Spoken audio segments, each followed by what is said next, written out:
the Kia Sorento, a staple among Australian families these days, and perhaps a big part of the reason for the huge shift in the car buying habits of Aussies. We're going to have a good look at the Sorento and all the tech on board, so if you like this and all of our tech and car videos, hit subscribe so you can get notified of all the great videos we make.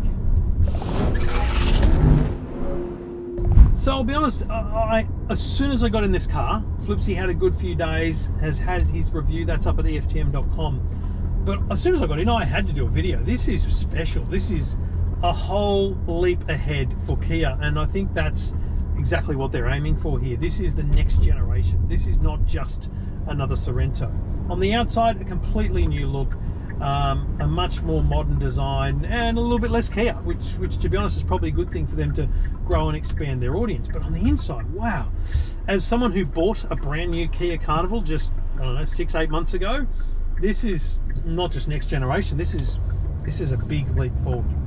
This huge infotainment screen for a start. Apple CarPlay looks sensational at this size. You've got all the icons. It doesn't just get squeezed up, it's the full width, which a lot of car companies fail to do when they have these bigger screens. Fantastic, very responsive, very clear, a really nice touchscreen interface. And of course, that's just because I'm using my phone.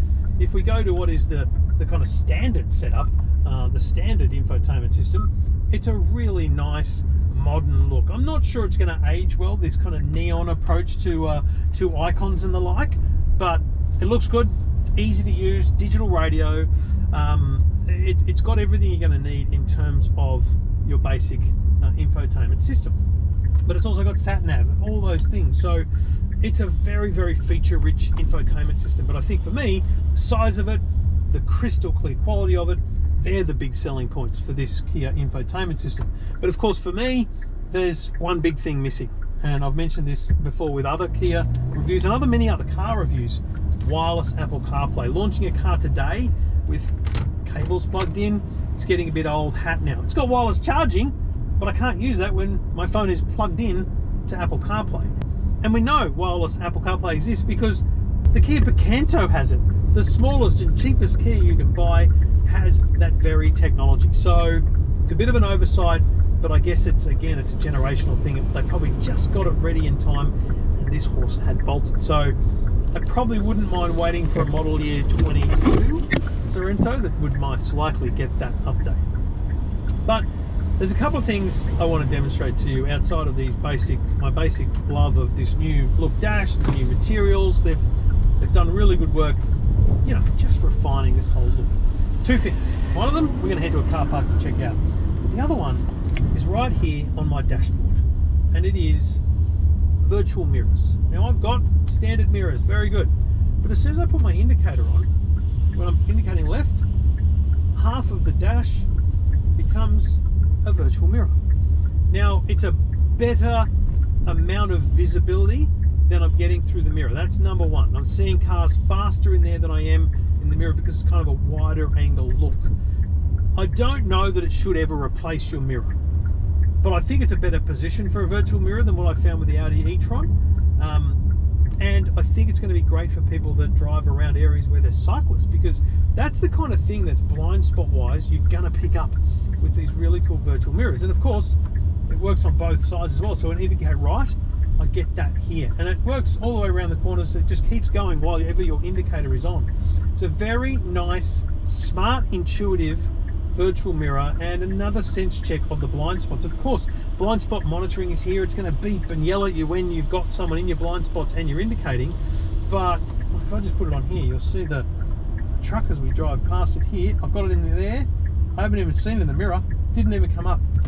Didn't even see it in my real mirror. So that's pretty darn cool. I'm just going to pull up here beside the last car in this queue. There's a Jaguar, and I'm going to wait until it's in my view. I can see almost all of the Jaguar here in my view. I can only barely see the tail lights in my actual mirror. So you're seeing basically the entirety of your blind spot is being shown to you in these very cool virtual mirrors.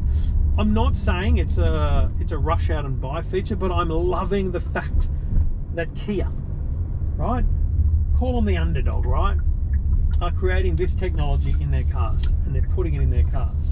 Now this is the GT line, you've got to pay for that level of spec, but with a virtual dashboard like this, you've got that option. So in the drive modes here, I can now change the drive modes from comfort to eco, to sport, and to smart, and you get that fancy, different dash, different instrument cluster for every different choice. I love it, and that's a very Euro thing to do. But for my favorite feature, and again, not one that's radically required in society, but one that's awesome to see on such a brand, is something to do with parking. So we'll head to a car park nearby and see if we can demonstrate. All right, so we're at the shops, and you've got this beautiful new car, but you're worried about, you know, how tight the parking spaces are. You're worried about whether or not you can fit in to the space that you've picked. All right, so I'm going to take a spot here that's right next to a pole and another car. So I'm worried that when I get in there, I'm not going to be able to open my door because of the pole. So what I'm going to do, I'm going to line it up right here. Line it up because that Mercedes, whew, it's really quite tight. Now let's see whether the car can park itself. And I'm going to get out. All I need is the key.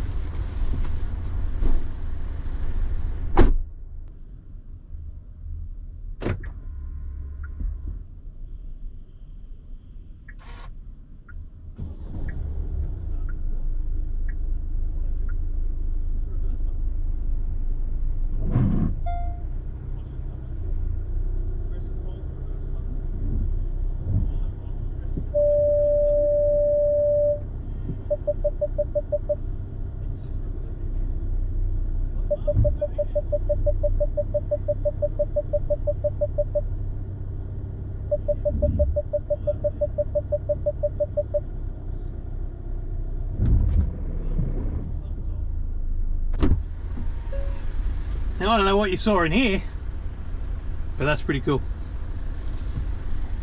Now look, I repeat, I don't know why you need that, but it's bloody cool that it's in a Kia. Tesla, BMW, some high-end brands have that function, and now it's in a Kia, $65,000 Kia. Now I'll give you one example. Think about the one time you parked nicely at the shops for Christmas shopping, and you got back and someone had parked that little bit too close, and you're going to have to breathe in to try and get in the bloody car. Just wheel it out yourself. Easy done. Honestly, it's not an everyday feature, but it's a cool one to have. And I think it's just an indicator that Kia is ahead of the pack when it comes to technology, or at least keeping up. There's no doubt they're keeping up, but they're keeping up with the Euros. Imagine how they are compared to, I don't know, can you get that in a Toyota Kluger or RAV4? I don't think so.